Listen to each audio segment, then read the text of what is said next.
This is how experts characterize the current relations between Lukashenko and Putin. The issue is the airspace of Belarus. Drones which Russia uses to attack Ukraine are flying there more and more often. But if earlier the regime tried to keep silent about this, now the Belarusian dictator gave an order to shoot down the drones. We should not forget that in 2022 he gave the airspace to the Russian armed forces. Aircraft were flying from airfields in Belarus. 800 missiles were launched at Ukraine. Later he decided that it was enough and it had to stop. According to the information that is now coming in, we know that Lukashenko sent a lot of military products to the Russian Federation under the state order of the Ministry of Defense of the Russian Federation does not pay according to the contract. This is not the first time Lukashenko has gone against Putin's position. For example, in July 2024, he instructed to withdraw troops from the southern border to the places of their deployment. The dictator said this at a meeting on security in Luninets district of Brest region, which borders with Volyn and Rivne regions of Ukraine.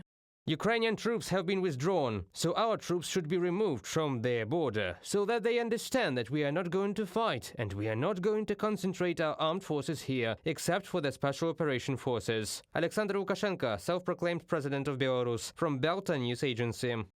At the same time, Lukashenko added that it was necessary not to miss the allegedly possible threat in the western direction. The Kremlin's reaction to this decision was immediate: refusal to pay for weapons produced in Belarus. And according to experts, the decision to shoot down Russian drones may provoke Putin to even tougher measures. The Kremlin dictator may raise gas prices.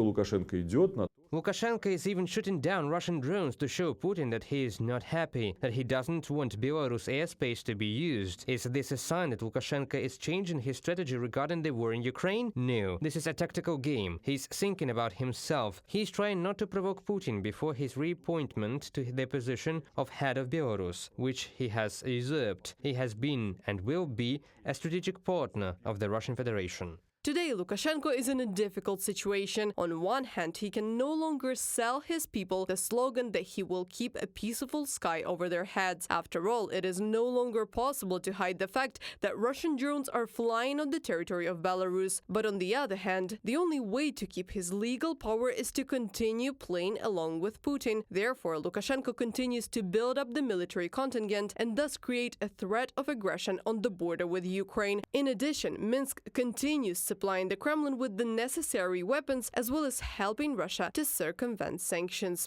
Reported by Anastasia Tarnavska, Yulia Granovska, UATV News.